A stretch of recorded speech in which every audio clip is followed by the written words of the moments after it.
Dieu soit loué, que Dieu soit loué. Église de Jésus-Christ, je vous salue dans le beau et merveilleux nom du Sauveur. Qui que vous soyez, vous êtes à la bonne place. Vous êtes au bon endroit et au bon moment. Aujourd'hui, dans le monde entier, on se souvient que Jésus a donné sa vie.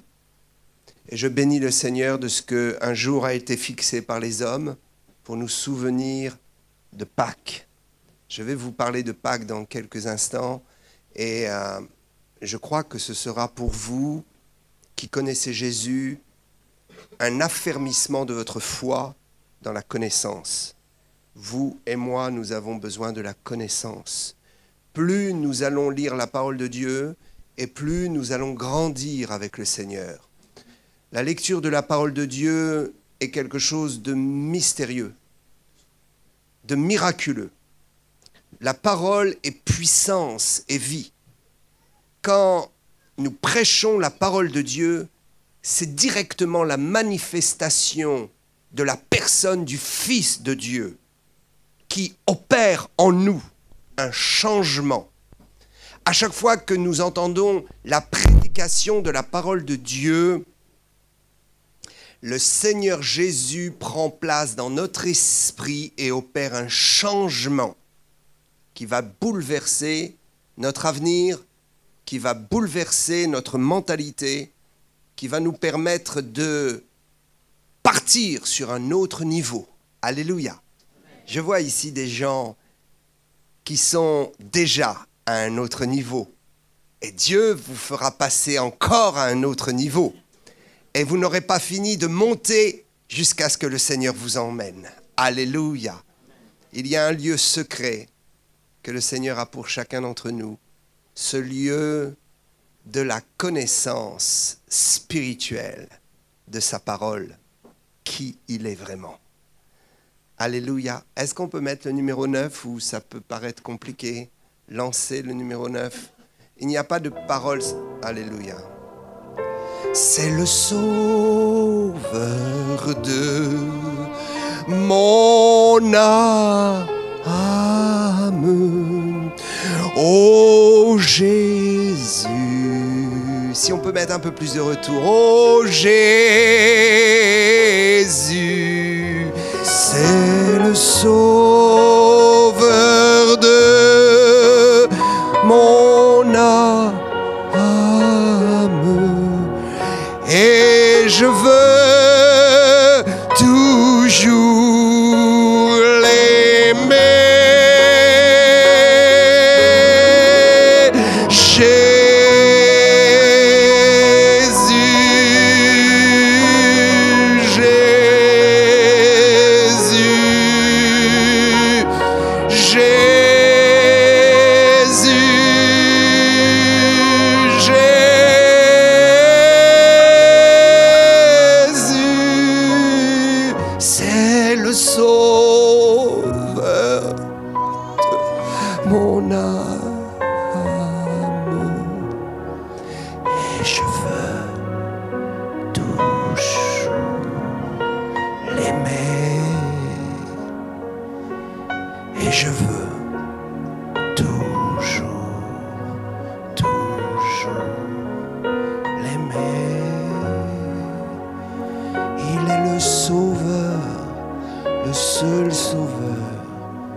Tu n'es pas fait que de chair et de sang. Il y a un cœur qui bat en toi. Il y a une âme qui vibre en toi. Tu as de la valeur. Tu es quelqu'un. Et Dieu t'a amené encore en ce lieu pour te rappeler qu'il croit en toi. Mon ami, on t'a demandé de croire en Dieu. Et il faut croire en Dieu. Mais souviens-toi que si tu peux croire en Dieu, c'est parce que Dieu croit en toi. Oui, il sait que tu es un pécheur. Il sait que tu es un pauvre homme, une pauvre femme. et que tu ne vaux pas grand-chose. Il sait que tu es voué à la mort. Sans le sang de Jésus, personne n'ira au ciel. Il sait que nous sommes pécheurs et que nous avons été atteints par la grande maladie du péché. Mais il nous aime et il nous prend tels que nous sommes. Il nous aime tellement qu'il nous prend tels que nous sommes pour faire de nous des gens différents. Alléluia. Il y a en chacun de nous le potentiel d'être des gens différents. C'est le jour où il faut que tu prennes l'option et la décision de dire je dois être différent. Je ne peux plus être ce que je suis. Parce que ce que je suis n'est pas le reflet du projet de Dieu pour moi. Ce que je suis n'est pas dans la conformité à ce que Dieu a prévu lorsqu'il a commencé à créer mon corps dans le ventre de ma mère. Quand Dieu a commencé à me former, à me donner un corps de vie, il avait des projets extraordinaires. Mais je me suis perdu en chemin. C'est l'heure de te retrouver. C'est l'heure de reprendre le bon chemin et de savoir que lui seul est le sauveur de ton âme. Il est lui seul le sauveur de ce que tu es, de ce que tu as le plus précieux, ton âme. Alléluia. Nous sommes des corps, mais en fait, nous sommes des esprits dans les corps et nous avons une âme qui nous permet de comprendre les choses de Dieu, qui nous permet d'avoir des sentiments, qui nous permet de comprendre ce que Dieu est. Il est amour. Alléluia. Ce n'est pas ton corps qui te fera découvrir l'amour. Il y a des jeunes filles et des jeunes gens qui sont tellement pressés. Ils pensent qu'ils doivent faire vite parce que c'est le corps qui va leur donner la révélation de l'amour. Mais ce n'est pas le corps qui nous donne la révélation de l'amour. Le corps peut juste nous donner du plaisir. Mais la véritable révélation de l'amour se trouve dans ton âme. Préserve ton cœur, préserve ton âme. C'est le lieu le plus saint, le plus merveilleux, le plus extraordinaire qui te permettra de connaître ce qu'est l'amour véritable. Or, l'amour de Dieu pour nous, c'est qu'il a donné son Fils Jésus-Christ afin que personne ne périsse, afin que personne ne soit perdu, mais que nous soyons sauvés par le moyen de la grâce, par le moyen du sacrifice de Jésus, par le moyen du sang qui a coulé à Golgotha. Alléluia. Savez-vous que les anges plongent leur regard dans nos assemblées? Savez-vous que les anges plongent leur regard dans nos vies pour y découvrir le mystère de l'amour? Nous sommes les seuls êtres créés par Dieu à pouvoir expérimenter l'amour, car Dieu est amour et nous sommes faits à sa ressemblance. La Pâque nous parle de l'amour parfait, de l'amour extraordinaire de Jésus. Dans Luc 22,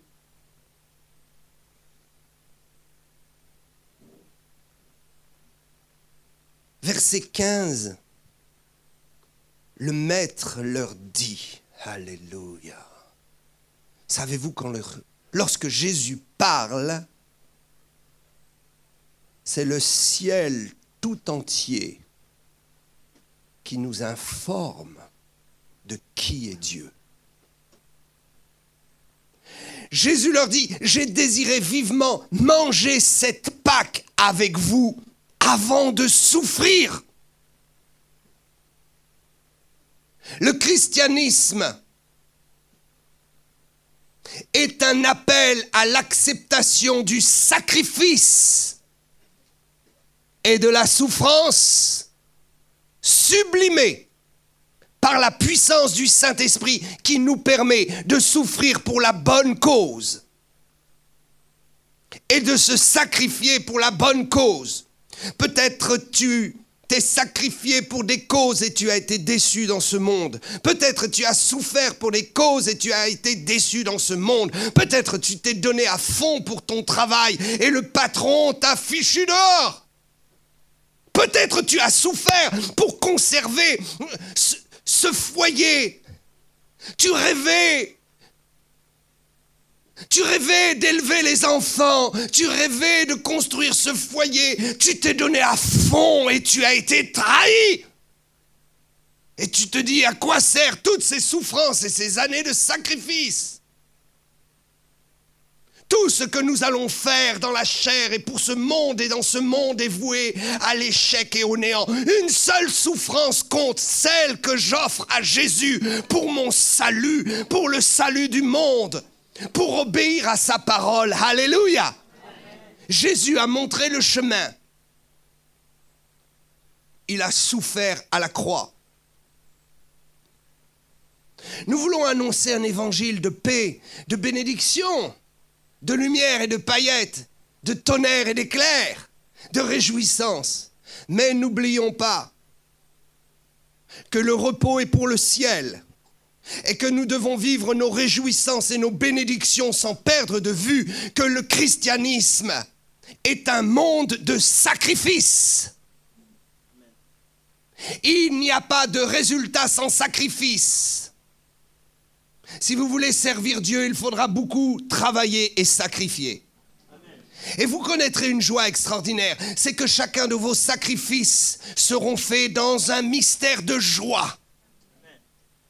Vous goûterez le mystère de la joie de se sacrifier pour Dieu.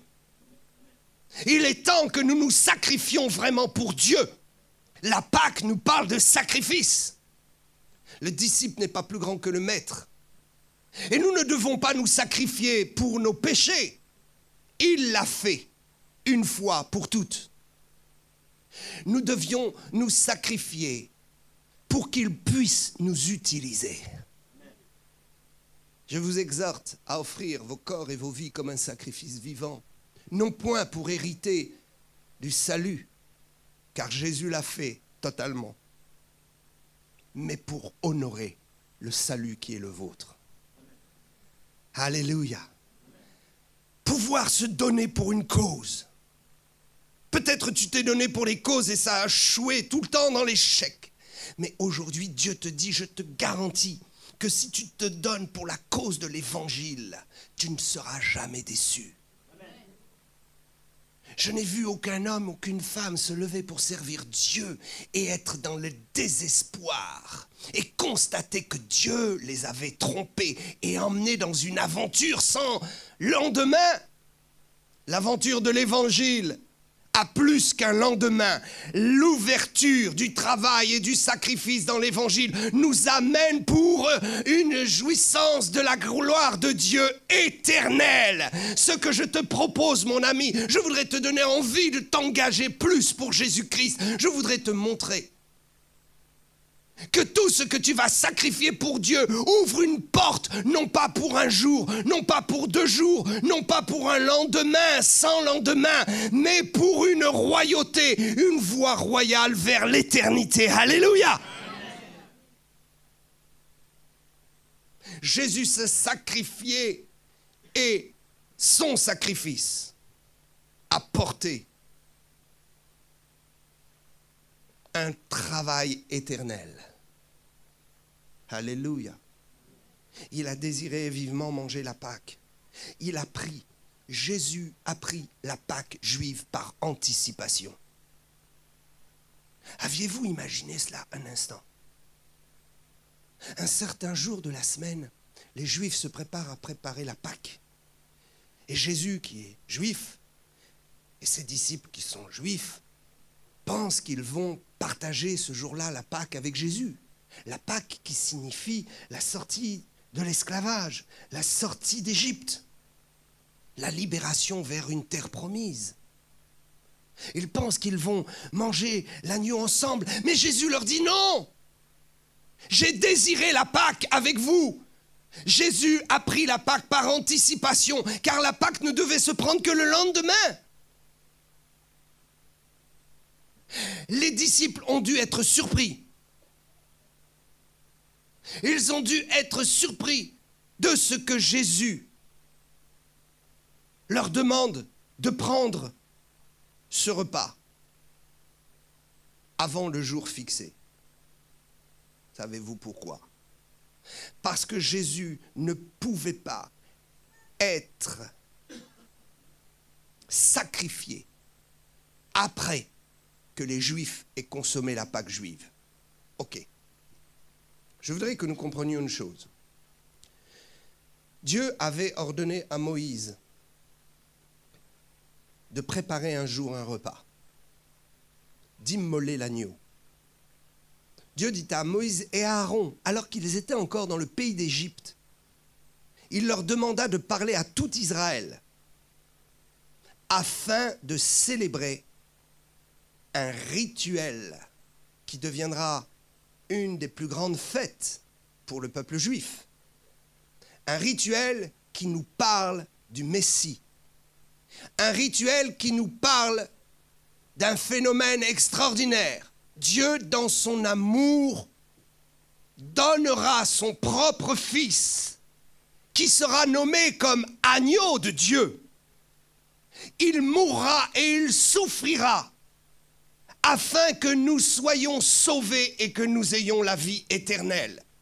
Jésus a été envoyé sur terre dans un premier temps, non pas comme conquérant, non pas comme conquérant avec des armes, non pas comme conquérant pour conquérir une nation ou les nations.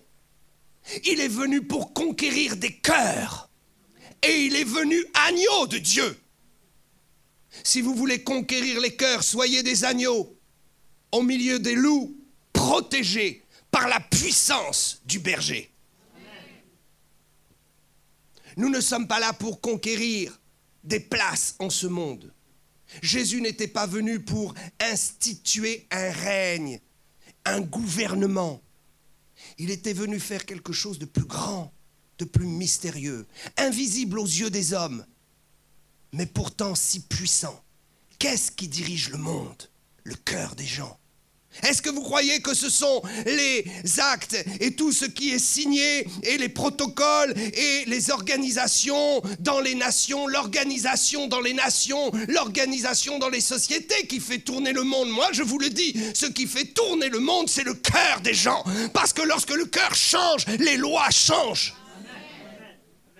C'est pourquoi nous devons prier afin que nos gouvernements soient touchés et connaissent la révolution qu'apporte l'agneau.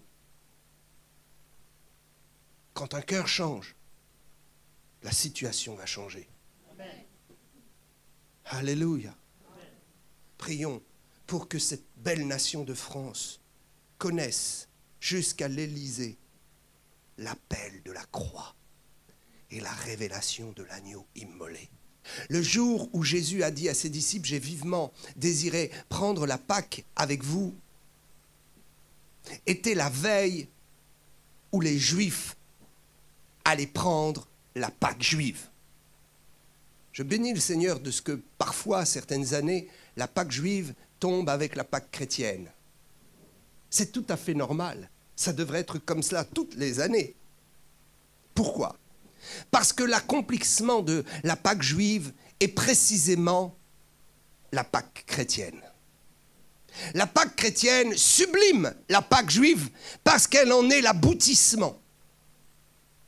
Ce soir-là, ils ont partagé le repas et Jésus va instituer la Sainte Seine et va annoncer qu'il va souffrir. La Bible nous dit, il a désiré manger ce repas de Pâques. Il dira lui-même, allez me préparer le repas de Pâques avant qu'il souffre.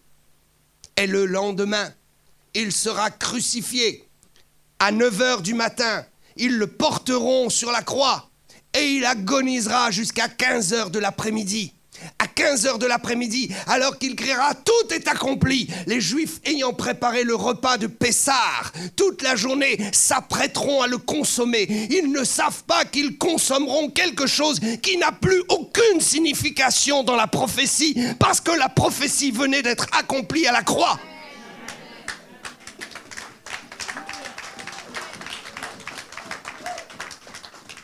Il y a des moments, tu es là avec ta petite religiosité, avec tes petits principes, avec tes petits rituels qui annoncent quelque chose qui est déjà passé.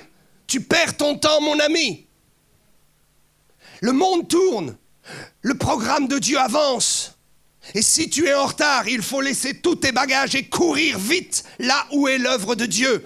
L'œuvre de Dieu avance. C'est fini de se poser certaines questions. C'est fini de se torturer et de couper les cheveux en quatre avec certaines doctrines qui sont de loin dépassées.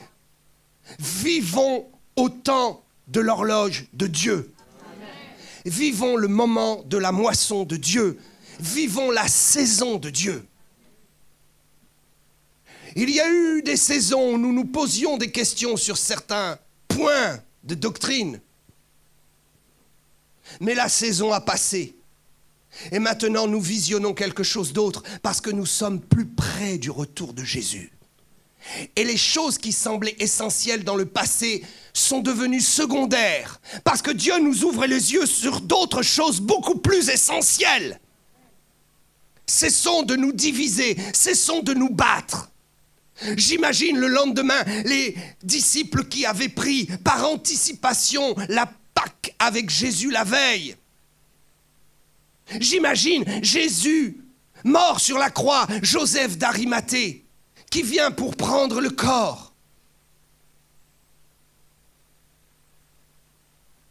J'imagine très bien leur question: devons-nous faire la Pâque juive alors que le Maître nous a annoncé qu'il était lui-même la Pâque?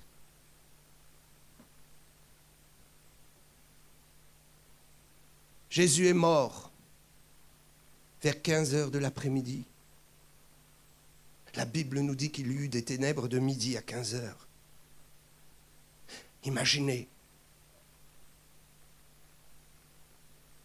Le ciel devait trembler, être dans l'émotion durant des siècles avant, durant les années qui ont précédé. Chaque année qui a précédé la mort de Jésus, le ciel devait être dans l'émotion quand les Juifs immolaient l'agneau et préparaient l'agneau pour faire la Pâque. Il devait y avoir du silence dans le ciel et de l'émotion. Mais cela n'est pas comparable avec l'agitation dans le monde spirituel, le jour où Jésus, le véritable agneau de Dieu, est mort, crucifié. L'enfer devait trembler quand les Juifs et quand Moïse et Aaron ont libéré le peuple juif, les Hébreux, lorsqu'ils ont partagé pour la première fois l'agneau, qu'ils ont immolé l'agneau, mis le sang sur les linteaux. Le diable devait terriblement trembler, mais il voyait quelque chose de plus loin. Et il devait se dire: j'ai encore un peu de temps pour les tourmenter, parce qu'un jour viendra où le véritable agneau de Dieu sera immolé et où Dieu sera terriblement touché dans son corps, dans son cœur, dans son esprit, à travers le corps de Jésus. Dieu n'avait jamais éprouvé ce qu'un humain pouvait éprouver dans un corps. Il s'est fait homme pour souffrir exactement comme toi et moi, pour connaître exactement tous les problèmes que tu connais. Il n'y a pas un seul problème que Jésus ne puisse connaître, parce qu'il le connaît, il l'a vécu dans un corps semblable au tien et au mien. J'imagine les mois dans le ciel, lorsque le sang de Jésus a coulé.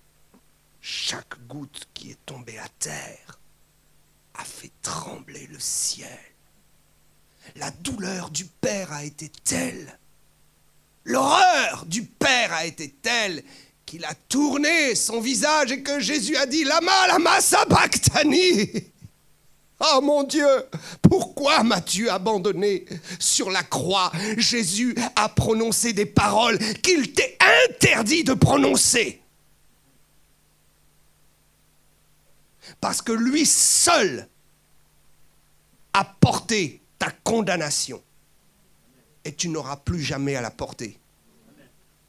Lui seul a été abandonné à cause de tes péchés. Et jamais tu n'auras le droit de dire: Dieu, tu m'as abandonné. Car une seule fois, Dieu a abandonné quelqu'un. Une seule fois, Dieu a abandonné quelqu'un dans toute l'histoire de l'humanité. Une seule fois. Ce fut Jésus. À cause de toi et moi. L'horreur du Père voit son Fils déchiré, ensanglanté, agonisant sur la croix, qui ira même jusqu'à exprimer l'amour de son Père. Et son Père dira, tu es vraiment mon Fils. Il te crucifie et tu dis, pardonne-leur. Tu es vraiment mon Fils. Et toi, il t'insulte et tu dis, condamne-les. Tu n'es pas son Fils. Il regardera le Fils de Dieu. Il regardera Jésus. Et il dira, aucun doute, celui-ci sort vraiment de moi. Il est moi, capable de pardonner à ses bourreaux. Pardonne-moi, ô Dieu, parce que tu as dit que je suis de ta nature et je suis incapable de pardonner celui-là même qui m'a juste dit une insulte. Vous êtes des chrétiens, nous sommes des chrétiens, et nous devons démontrer que nous sommes de la même nature que Dieu lui-même. Dieu est amour et il pardonne. Le Père voit le Fils agoniser. Et savez-vous pourquoi il a détourné le regard? Pour deux raisons. La première, c'est que le Père a ressenti la souffrance du Fils. Le Père a ressenti la souffrance du Fils parce qu'il a vu le Fils agoniser.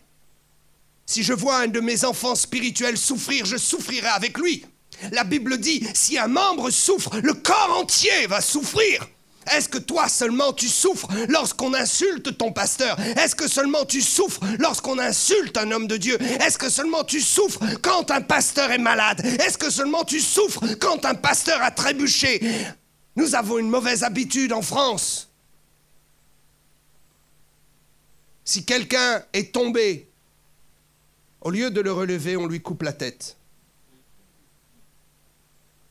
Mais la Bible dit, là où il y a de la souffrance, le corps tout entier est affecté. Ok. Dieu n'a pas souffert pour nous, il a souffert pour son Fils. Et son Fils a souffert pour nous. Je voudrais que nous comprenions cela.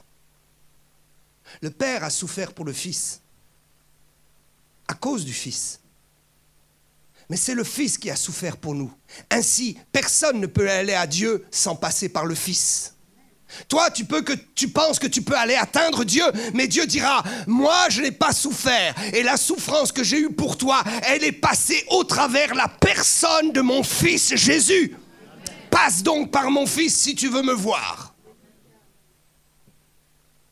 Ce n'est pas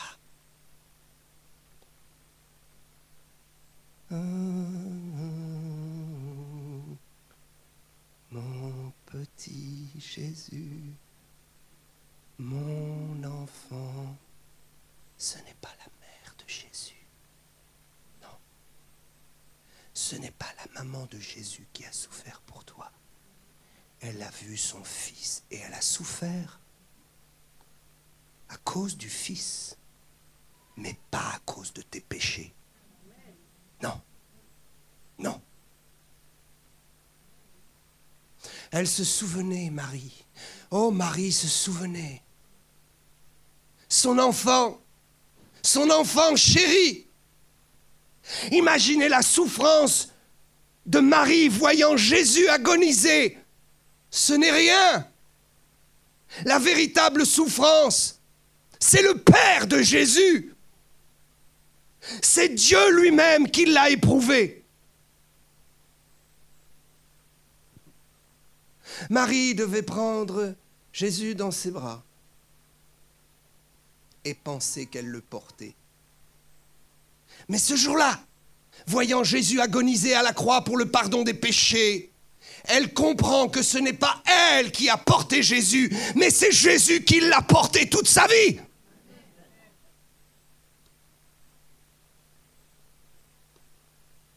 Ce n'est pas Marie qui porte l'Église. C'est Jésus qui porte l'Église par la puissance du Saint-Esprit.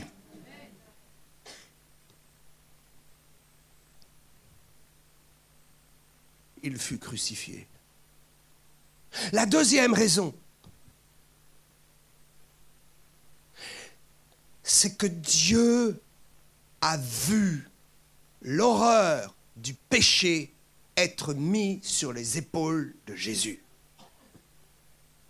Toute la condamnation satanique, tous les démons de l'enfer ont vomi ton péché, mon péché sur la croix et sur les épaules de Jésus. Comment l'ont-ils fait? En accusant ton âme et en réclamant la mort. L'enfer tout entier a plaidé ta mort et la mienne à cause de nos fautes. Et toi, tu dis, je n'ai ni violé, ni tué. J'ai juste un peu menti dans ma vie. Je vais te dire une chose, est-ce que Ève a tué quelqu'un? Est-ce que Ève a trompé Adam? Non. Et pourtant, la condamnation est tombée sur elle. Sais-tu pourquoi? Parce qu'elle a désobéi à l'ordre de Dieu.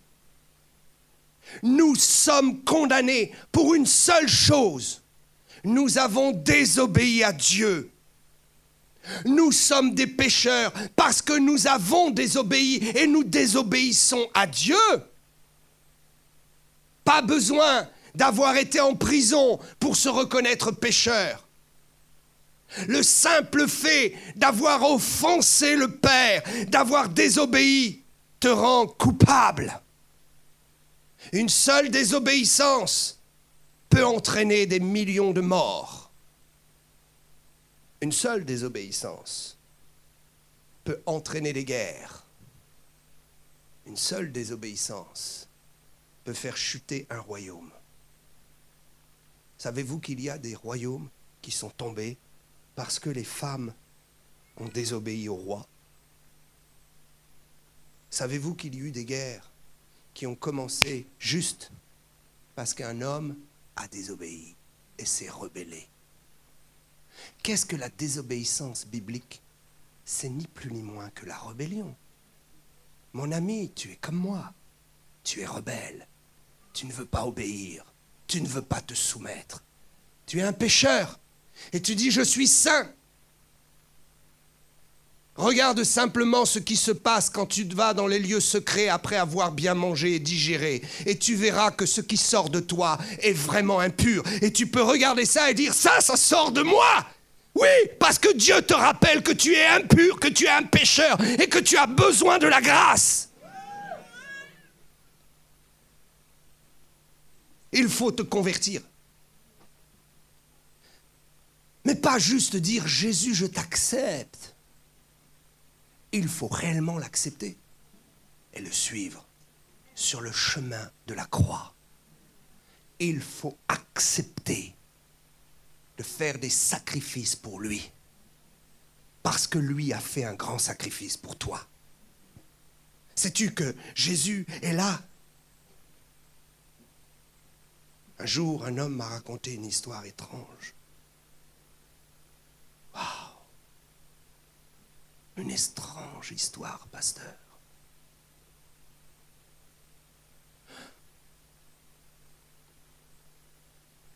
Il se laissait vivre et il vivait de la grâce. Et à chaque fois que son pasteur lui demandait de faire quelque chose, il trouvait une excuse pour ne pas le faire. Et un jour, il eut une révélation. Il se convertit. Sais-tu que de citer le nom de Jésus n'est pas une preuve de conversion? Les démons aussi citent le nom de Jésus. Les sorciers aussi citent le nom de Jésus.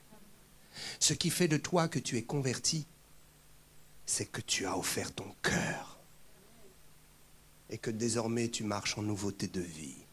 Cet homme s'est endormi. Et subitement, alors qu'il dormait, il fut réveillé. Il n'était plus là. Il était où? Était-ce dans son corps? Était-ce à l'extérieur de son corps? Était-ce dans sa maison? Était-ce ailleurs, quelque part, dans un endroit? Il voit Jésus sur la croix. Jésus le regarde droit dans les yeux et lui dit « Regarde bien ». Il est effrayé. Il voit le sang couler, le corps meurtri. Un homme défiguré par la souffrance. Il comprend combien Jésus a payé cher pour son salut. Et il dit, tu n'es pas là pour voir ton salut, mais je veux juste te poser une question. Et Jésus lui parle de la croix, et il est effrayé. Il tombe sur ses genoux. Il perd presque conscience. Il se demande s'il rêve, s'il est devenu fou. Mais pourtant, la chose est bien réelle. Jésus le regarde droit dans les yeux et lui pose cette question. Il lui dit, regarde ce que j'ai fait pour toi. Et toi, qu'as-tu fait pour moi? Tu ne savais pas qu'il fallait que tu fasses quelque chose pour Jésus? Il ne te demandera pas de mourir sur une croix. Mais il te dira, toi, qu'est-ce que tu fais pour moi? Avec tout ce que j'ai fait pour toi. Il y avait des lépreux, ils sont venus tous les 10. Jésus leur dit, allez, en chemin ils sont guéris. Et un seul revient pour dire, merci Jésus. Voilà ce que tu as fait pour moi. Moi je veux juste faire quelque chose pour toi, te dire publiquement merci. Il y a des chrétiens qui ont même peur, honte. Ils tremblent devant les familles païennes. Ils n'osent même pas dire qu'ils sont nés de nouveau, qu'ils parlent en langue, qu'ils vivent l'expérience du Saint-Esprit et que Dieu est un Dieu de miracles dans leur vie. Alléluia! Et Jésus est là à côté d'eux. Mon enfant, je pleure sur toi. Que fais-tu pour moi? C'est de la folie. Nous sommes dans un christianisme où nous avons oublié que l'essence même de ce qui a fait de nous ce que nous sommes, c'est que Jésus a souffert à la croix. Et qu'un peu de souffrance dans notre vie peut bien être acceptable. Parce que si nous avions dû souffrir pour nous-mêmes, nous n'aurions même pas pu aller jusqu'au bout. Savez-vous que si tu as, toi-même là où tu es, si tu avais dû souffrir pour le prix de tes péchés, on aurait pu te donner des vies et des vies et des vies, ça n'aurait jamais suivi. Pour les jeunes qui font des jeux, alors vous avez le conquérant, et puis vous passez les étapes. Mince, il est mort, on vous redonne une vie, et vous recommencez. Et vous mourrez dans le jeu, et on vous redonne une vie, et vous recommencez. Je vais te dire, pour le salut de ton âme, Dieu pourrait te donner infiniment des vies et des vies de souffrance pour expier ton péché. Ça ne suffira jamais. Jamais tu n'arriverais à atteindre le but qu'a atteint Jésus en mourant à la croix pour tes péchés. Lui, l'agneau sans tache, a été entaché par ton péché et le mien. Et je veux dire le mien. Et je n'ai pas honte de dire le mien. Je suis issu d'une famille sicilienne, très dangereuse. Vindini. Si vous dites ça en Sicile, à Palerme, plus maintenant le temps a passé. Mais ce simple nom, il y a une 50aine d'années, faisait trembler les gens. La mafia Vindini. Je devrais être soit en prison, soit entre 4 planches, soit en tant que véritable prédateur dans ce monde. Mais Dieu m'a sauvé. Il est venu me chercher alors que j'étais encore jeune. Et il a changé ma vie, ma façon de voir les choses. Il a changé mon cœur, il m'a fait comprendre que pour obtenir, il y avait une voie plus excellente que de frapper son frère ou de lui voler quelque chose. Tu es plus grand que ça. Tu es plus digne que ça.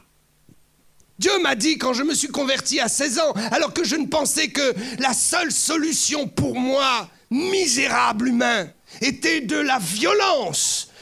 Uniquement de la violence. Nourrir ma vie de violence. J'ai appris à comprendre que j'étais bien plus grand que cette bassesse animale. Tu es plus grand que cela. Tu n'as pas besoin de voler. Dieu va te donner.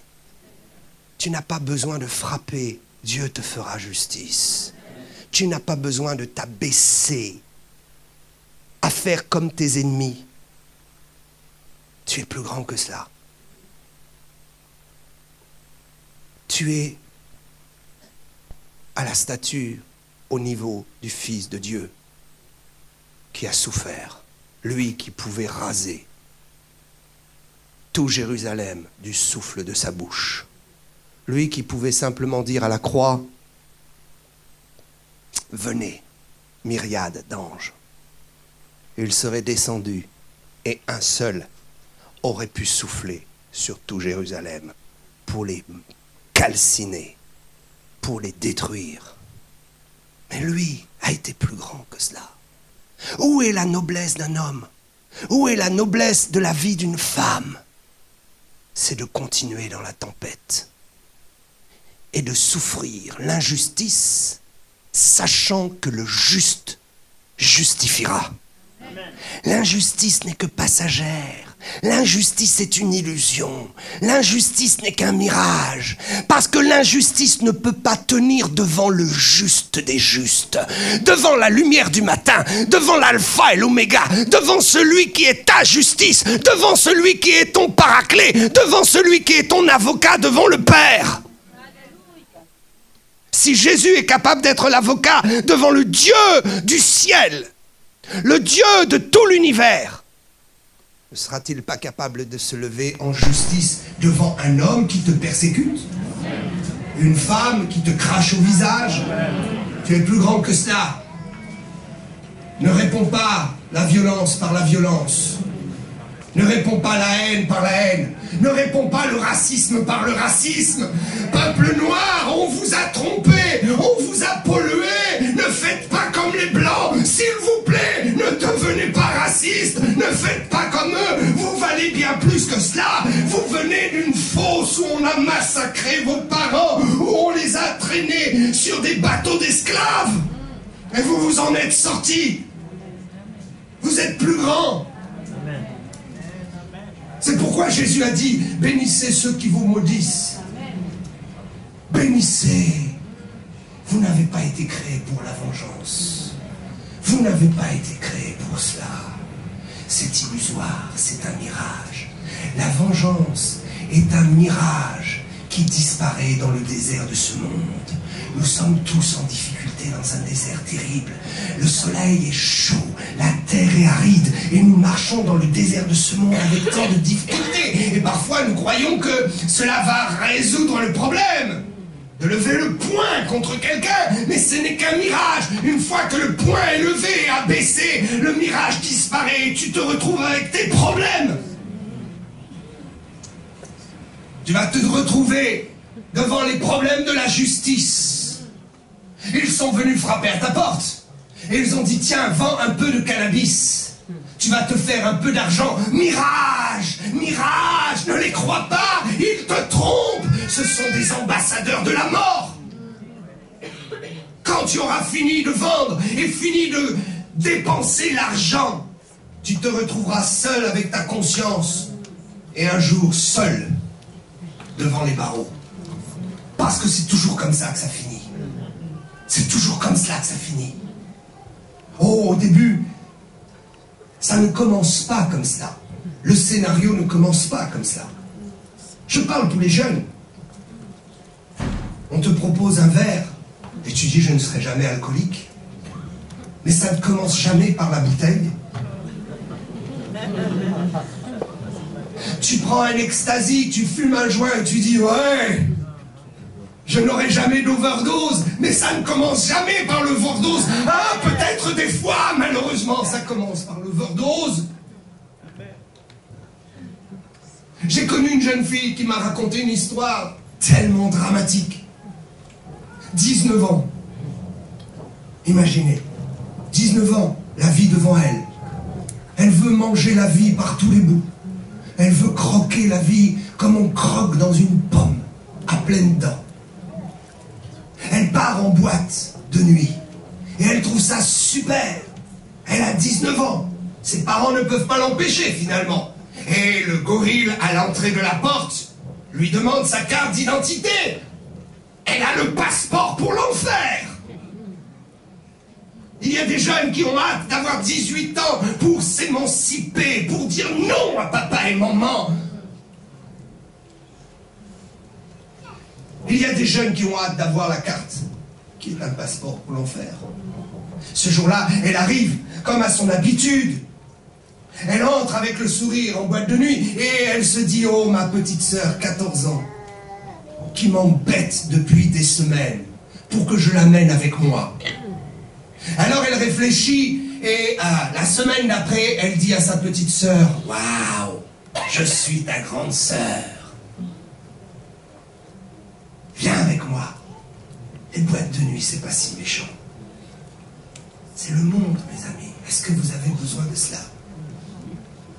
Je suis effaré de voir aujourd'hui notre jeunesse de plus en plus déraper et aimer. Oh, vous savez, ils ont parfois bien caché la situation. Il faut faire les visites pour savoir ce qui se passe dans la vie des gens. Et elle amène sa petite sœur de 14 ans, éblouie par les lumières, par les tonnerres, par le bruit. Et elle est heureuse, et elle entre, et un jeune homme jette son dévolu sur elle et se dit « Ouh, quelle belle petite jeune fille! Si je peux aller au détour du coin de la rue dans ma voiture, ça va faire une bonne affaire. Mais comment la séduire? » Alors il lui offre un verre, et dans ce verre, il met un buvard.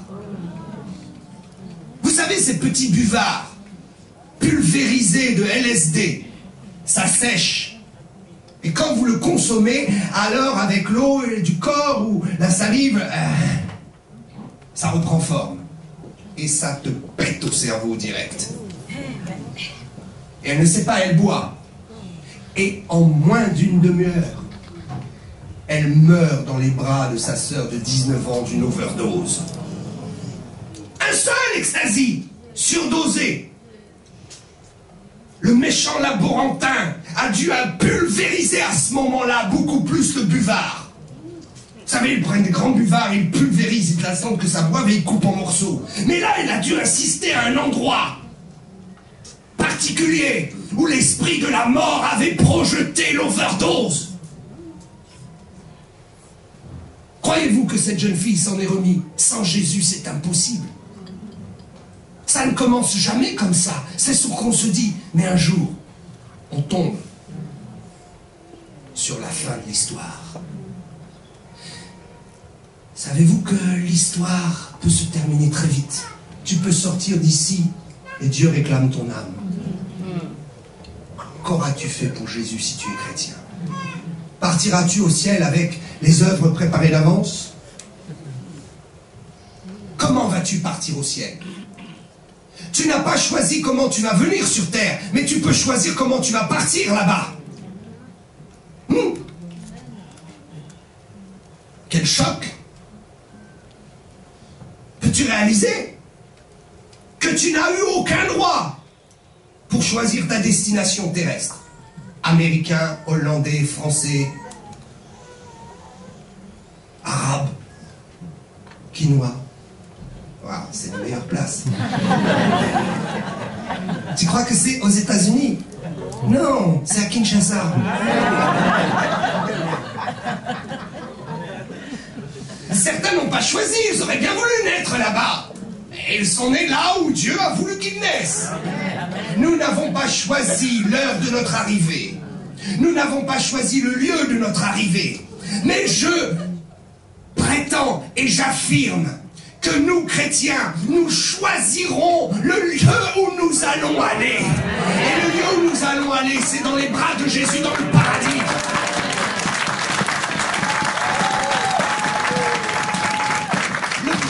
la croix, le brigand sur la croix n'avait pas choisi. Et il se trouve en happy end, à la fin de l'histoire. Et il se dit, waouh, l'histoire s'est finie si vite. Me voilà crucifié. Mais lui, là, c'est un innocent. Il va vers une destinée. J'ai entendu dire qu'il parlait d'un autre royaume, d'une autre destinée. Moi qui suis à la fin de mon histoire, je veux maintenant choisir le nouveau départ de ma nouvelle histoire. Tu peux décider aujourd'hui de ta nouvelle histoire avec Jésus, de ta nouvelle histoire avec le Fils du Dieu vivant. Alléluia. Tu peux décider de ce que Dieu va faire dans la suite des jours avec ta vie. Alléluia. Amen.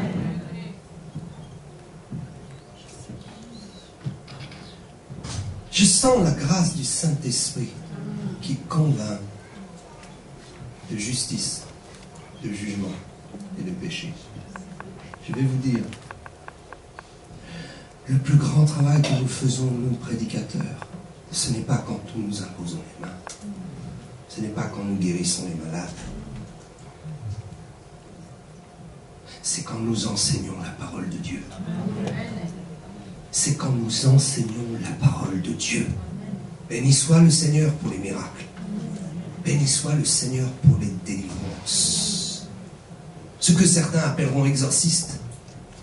Béni soit le Seigneur pour la puissance visible. Mais le plus grand des travails, c'est d'être enseigné et de recevoir la parole dans ton esprit. Non pas dans ton cœur ou dans ta pensée. Ce n'est pas suffisant. Tant que la parole restera dans ton cœur et dans ta pensée, ce sera de l'humanisme et de la théologie. Mais quand cette parole ira bouleverser l'espace de ton esprit, ça deviendra de la révélation. Amen. Et tu deviendras un être nouveau. Amen. Tu pourras naître de nouveau. Dieu prend soin à impacter et à onctionner particulièrement les moments où nous prêchons l'évangile et où nous enseignons les chrétiens pour qu'ils grandissent. C'est là que la puissance de Dieu se manifeste le plus couramment. Alléluia. Amen. Oh Jésus. Vous lirez Exode chapitre 12 et vous comprendrez ce qu'était l'agneau prophétique. Alléluia. À lui soit toute la gloire. Je voudrais terminer juste par un chant. Au calvaire. Pendant que je vais chanter ce chant, si le Saint-Esprit a touché ton cœur, peut-être même tu ne sais pas ce qu'est le Saint-Esprit, et tu diras, oh pasteur, je ne sais pas. Mais ce que je sais, c'est que ma conscience a été bouleversée et que je veux prendre une décision pour Jésus. Alors pendant que je chante ce chant, il faudra que tu prennes une décision en toi-même. Si tu es chrétien et que tu as compris qu'il a été temps que tu t'engages pour Jésus et que tu comprennes que c'est un mensonge lorsque nous disons que l'évangile et le christianisme est un lieu où tout est toujours rose et nous devons toujours être des consommateurs de la grâce. Si tu as compris qu'il faut que tu payes un peu un prix et que tu fasses quelque chose pour ton Seigneur, que tu t'engages pour sauver cette nation qui se perd, si tu veux être un gagneur d'âme, si tu veux t'engager pour parler de Jésus, alors regarde en toi-même, comme dit la Bible. Fais ton examen de conscience et prends une décision avec Dieu. Je ne ferai pas l'appel, levez la main, avancez-vous, non. Tout à l'heure, je prierai pour les malades et je ferai un appel. Mais ce que je veux simplement, c'est que ça se passe entre toi et Dieu. Et que le pasteur voit les fruits. Alléluia. Je vais finir avec ce chant numéro 4, CD numéro 4. Ils le menèrent comme un brigand. Ils menèrent Jésus à la croix. Alléluia, Jésus. Merci pour ta grâce. Est-ce qu'on peut lancer le numéro 4 au calvaire?